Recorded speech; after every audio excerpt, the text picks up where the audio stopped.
சிவாய நமகா. முப்போதும் திருமேனி தீண்டும் ஆதி சைவர்கள் குலத்தில் சுந்தரமூர்த்தி சுவாமிகளின் வழி வழி தோன்றல் திருவான்மையூர் அடியாருக்கு அடியேன் சந்தோஷ் திருமேனி சிவாச்சாரியார். நேயர்கள் அனைவருக்கும் அன்பான வணக்கம். இதில் நம்ம டிசம்பர் மாதத்திற்கு உண்டான பலன்களை பார்க்க போகிறோங்க. இந்த டிசம்பர் மாதம் மிக மிக அற்புதமான நல்ல மாதமாக வருது. இந்த மாதத்தில் நல்லா கவனிச்சிங்க அப்படின்னா, இந்த மாதத்தில் முதல்ல குரு பகவான் வக்ரகதியில் அதாவது காலபுருஷத்திற்கு 4ஆம் பாவம் கடகத்தில் நிற்கிறார். கேது பகவான் முழுவதுமே சிம்மத்தில் நிற்கிறார். புத பகவான் ஆரம்பத்தில் இந்த துலாவில் நிற்கிறார். சூரியன், செவ்வாய், சுக்கிரன் ஆகிய 3 கிரகங்களும் விருச்சிகத்தில் அமர்ந்திருக்கிறது. சனி, ராகு ஆகிய கிரகங்கள் கும்பராசியில் இருக்குது. இப்படித்தான் இந்த மாதத்தினுடைய முதல்ல கிரக நிலைகள் ஆரம்பிக்குது. முதல்ல நடக்கக்கூடிய பிளானட்டரி டிரான்ஸ்மிட் அப்படின்னு பார்த்தீங்கன்னா, டிசம்பர் மாதம் 6ஆம் தேதி 2025 சனிக்கிழமையில் செவ்வாய் பகவான் அவர் பார்த்தீங்க அப்படின்னா தனுசு ராசிக்கு மாறுறாரு விருச்சிகத்திலேருந்து. அதே மாதிரி புத பகவான் துலா ராசிலேருந்து விருச்சிகத்துக்கு மாறுறாரு, அதே தினத்திலே மாறுறாரு. அடுத்தது பார்த்தீங்கன்னா டிசம்பர் மாதம் 16ஆம் தேதி சூரிய பகவானினுடைய பெயர்ச்சி நடக்குதுங்க. சூரிய பகவான் விருச்சிக ராசிலேருந்து தனுசு ராசிக்கு மாறிடுறாரு. அதனால் ரொம்ப ரொம்ப சிறப்பானதாக அது அமையுது. அடுத்ததாக கவனிச்சிங்கன்னா, இந்த மாதம் 21ஆம் தேதி டிசம்பர் 21, 2025 ஞாயிற்றுக்கிழமையில் ஒரு அற்புதமான விஷயம் நடக்குது. அது என்னன்னு கேட்டிங்கன்னா, வக்ரகதியில் சொல்லக்கூடியதான குரு பகவான் அவர் பின்னோக்கி சென்று மறுபடியும் அவர் எதில் போய் சேர்றாரு அப்படின்னு பார்த்தீங்கன்னா, மிதுன ராசிக்கு வந்துடுறாரு. மிதுன ராசிலேருந்து தான் இப்போ அவர் கடகராசிக்கு வந்தார். மறுபடியும் பின்னோக்கி சென்று கொண்டிருக்கார் இல்லையா? அப்போ அவர் கடகராசியிலேருந்து மிதுன ராசிக்கு பின்னோக்கி சென்று விடுகிறார். இது ரொம்ப ஒரு அற்புதமான நிகழ்வாக வருதுங்க. இது வக்ர பயிற்சி அப்படின்னு பேரு. இந்த வக்ர பயிற்சினால் என்ன பலன் அப்படிங்கிறத கொஞ்சம் பின்னாடி நம்ம தெளிவாக பார்ப்போம். இந்த வக்ர பயிற்சி அப்படிங்கிறது நடக்குதுங்க. சரியாக டிசம்பர் மாதம் 21ஆம் தேதி நடக்குது. அந்த தினம் ரொம்ப சிறப்பாக அந்த குருவினுடைய மாற்றம், குரு வக்ர பயிற்சி ஏற்படுது. அடுத்த டிசம்பர் மாதம் 22ஆம் தேதி கவனிச்சிங்க அப்படின்னா, செவ்வாய் பகவான், சுக்கிர பகவான் முறையே 2 கிரகங்களும் பார்த்தீங்க அப்படின்னா விருச்சிக ராசிலேருந்து தனுசு ராசிக்கு மாறுறாங்க அப்படின்னு பல நல்ல விஷயங்கள் இந்த மாதத்தில் நடக்க போகுது.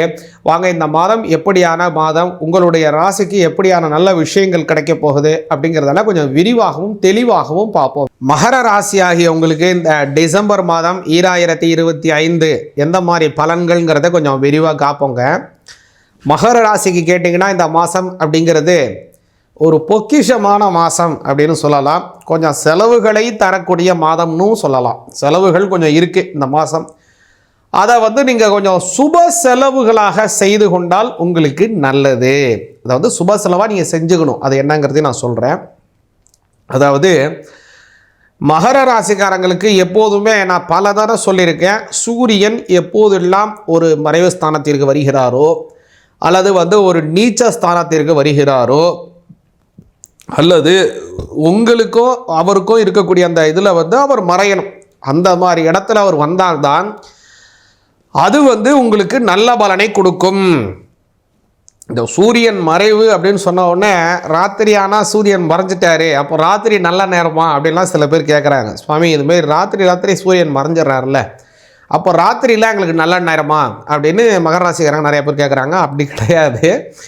இந்த ஜாதகத்திலே வரக்கூடியதான சூரிய மறைவு அப்படிங்கிறது உங்களுடைய ஸ்தானத்திலிருந்து 6ஆம் பாவம் அல்லது 8ஆம் பாவம் அல்லது 12ஆம் பாவம், இந்த இடத்துல சூரியன் மறைவது, அதாவது 12 பாவத்திலே மறைவு ஸ்தானங்களாக இருக்கக்கூடியது இந்த 6, 8, 12 அப்படிங்கிற பாவம். நம்ம உடம்பு முழுக்க கேமரா வச்சு நம்ம உடம்பு மூலம் எங்கே இருக்கோ எல்லாத்தையும் நம்ம பார்க்கலாம். இருந்தாலும் கூட சில முக்கியமான இடத்தை நம்ம ஒரு உபகரணம் இல்லாமல், கண்ணாடி இல்லாமல், கேமரா இல்லாமல் நம்மளால் பார்க்க முடியாது. நம்மளுடைய பிற்பகுதியாக இருக்கலாம், நம்மளுடைய முதுகு பகுதியாக இருக்கலாம். அதெல்லாம் நம்மளால் டக்குன்னு உடனே பார்த்துக்க முடியுமானா கண்டிப்பாக பார்த்துக்க முடியாது.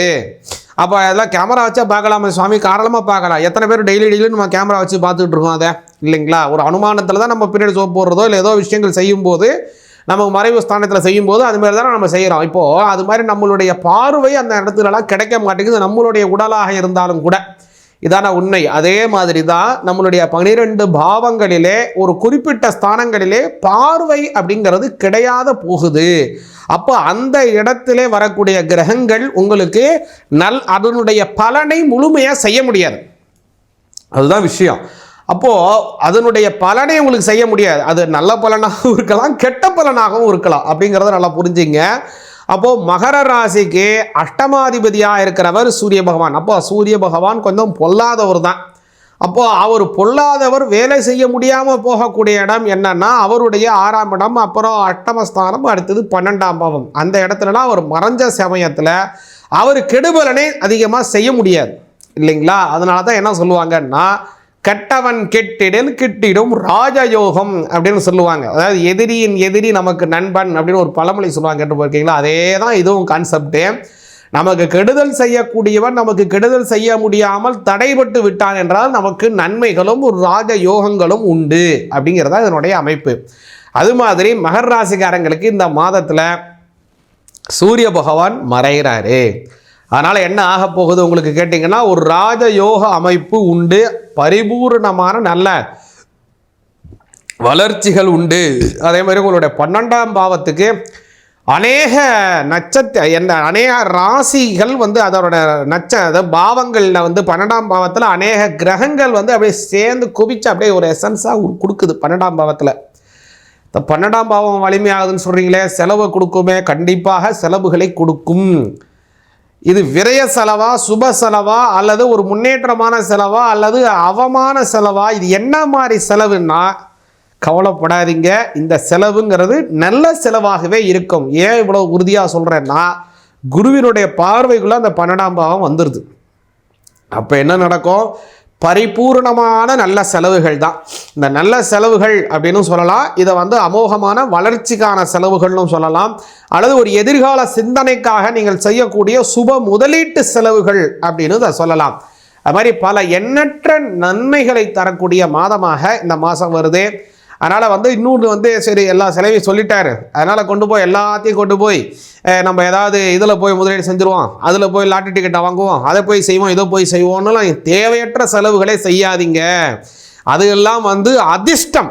அது அதிர்ஷ்டம் வேற, முதலீடு வேற. நல்லா புரிஞ்சுங்க. அதிர்ஷ்டம்ங்கிறது எந்த சமயம் கை கொடுக்காது. அதுக்கு சம்மந்தப்பட்டதை நான் உங்களுக்கு சொல்லலை, முதலீடு சம்மந்தப்பட்டதுக்கு தான் நல்லதுன்னு உங்களுக்கு சொல்கிறேன். அதனால் மகர ராசிக்காரங்க நல்ல பலன்களை, நல்ல சுப முதலீடுகள் செய்யுங்க. வாழ்க்கையில் நல்ல முன்னேற்றமும் நல்ல செழுமையும் அடையும். கூடுதலாக முக்கியம் என்னன்னா குலதெய்வ வழிபாடு, அதை செஞ்சு வந்தீங்கன்னா அமோக வளர்ச்சிகள் உண்டு. சிவாய நமக.